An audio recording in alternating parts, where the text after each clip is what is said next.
नीट परीक्षेत घोटाळा करणाऱ्यांवर कठोर कारवाई व्हावी आणि विद्यार्थ्यांकडून परीक्षा शुल्क न घेता पुन्हा परीक्षा घेण्याच्या मागणीसाठी बहुजन मुक्ती पार्टीच्या वतीने जिल्हाधिकारी कार्यालयासमोर धरणे आंदोलन करण्यात आले।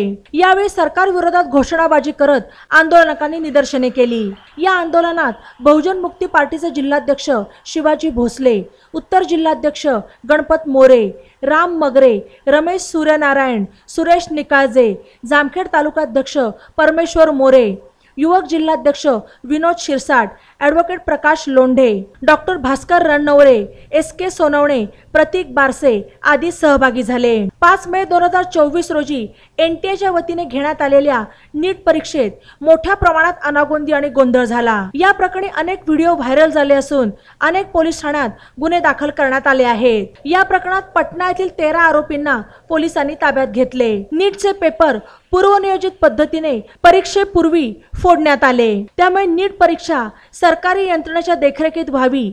ज्या विद्यार्थ्यांनी नीटमध्ये फसवणूक करून गुण मिळवले आहेत त्यांना पुढील परीक्षेस बसण्यास प्रतिबंध करावा। तसेच नीट परीक्षा घोटाळ्यातील संबंधित अधिकारी आणि संस्थांवर कायदेशीर कारवाई करण्याची मागणी बहुजन मुक्ती पार्टीच्या वतीने करण्यात आली। या मागणीचे निवेदन निवासी उपजिल्हाधिकारी राजेंद्र कुमार पाटील यांना देण्यात आले। भगवान गौतम बुद्ध या भारत भूमीचे पहिले राजपुत्र प्रियदर्शनी सम्राट अशोक, महाराष्ट्राचं भूषण छत्रपती शिवाजी महाराज, कुणवाली भूषण छत्रपती शिवाजी महाराज, शिक्षणाचा प्रचाराने प्रसार केला असे शिक्षणाचे जनक क्रांतीसूर्य महात्मा ज्योतिबा फुले,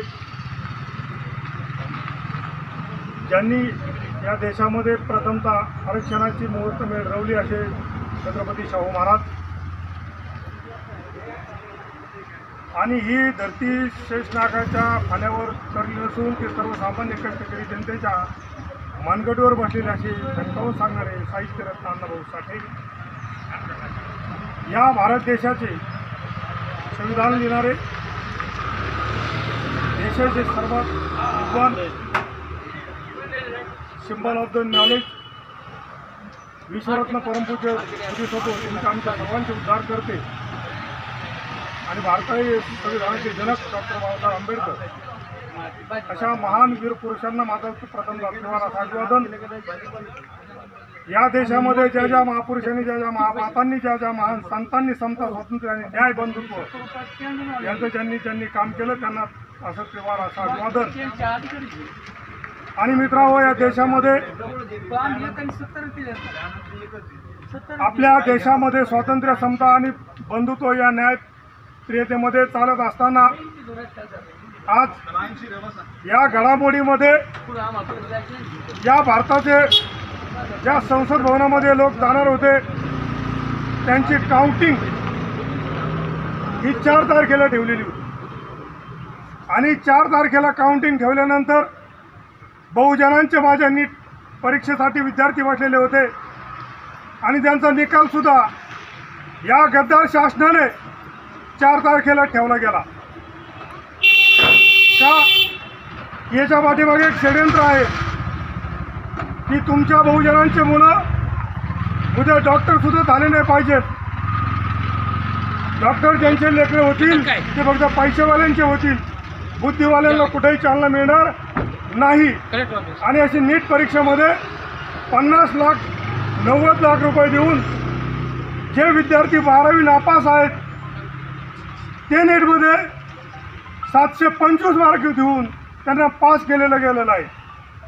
आणि यांना पास केल्याच्यानंतर ज्या बहुजनांचे मुलं आमच्या बुद्धीचा विकास बुद्धीच्या कसोटीवर 24 घंटे नव्हे 18 घंटे 20 घंटे 22 घंटे रात्रंदिवस ती एक करतात आणि त्या अर्धवट पोटी ते जीवन जगत असताना त्यांचं अभ्यासाचं हे पाणी करण्याचं काम, त्यांच्या विचारावर पाणी सांडण्याचं काम हे राजकीय षडयंत्र करणारे सर्व लोक गद्दार आहेत।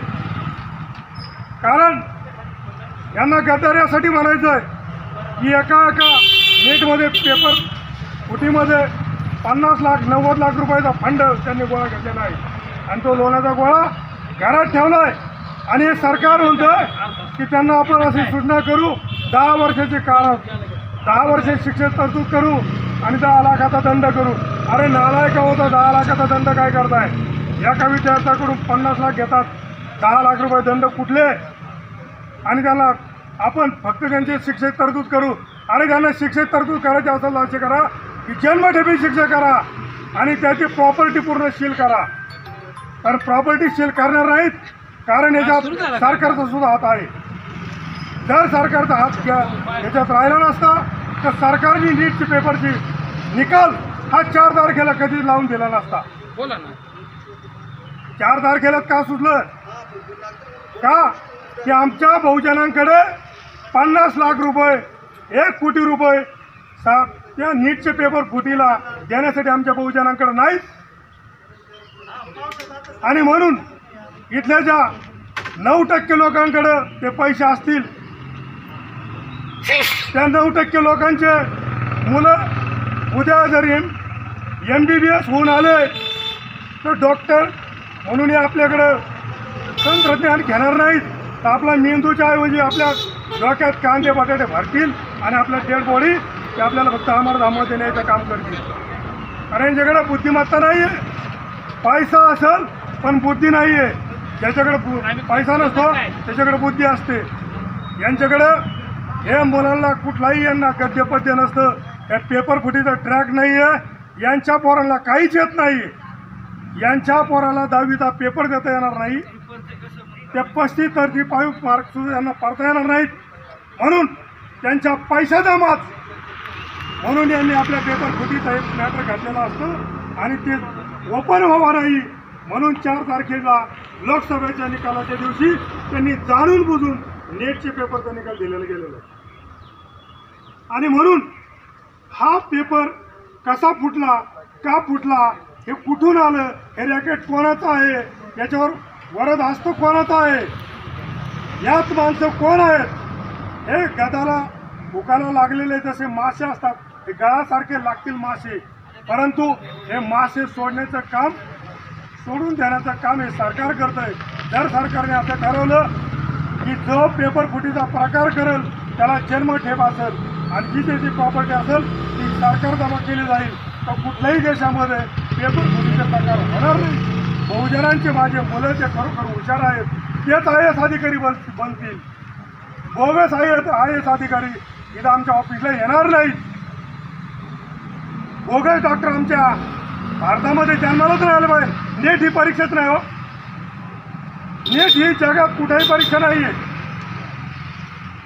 बाहेर PhD करावं लागती, MPhil करावं लागती, त्याच्यानुसार त्याला शिक्षण आहे.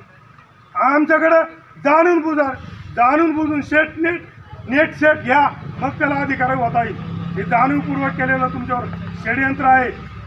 बाहेरच्या देशामध्ये बातम्यांसाठी नवा मराठा YouTube चॅनलला सबस्क्राईब करा आणि बेल आयकॉनवर प्रेस करा.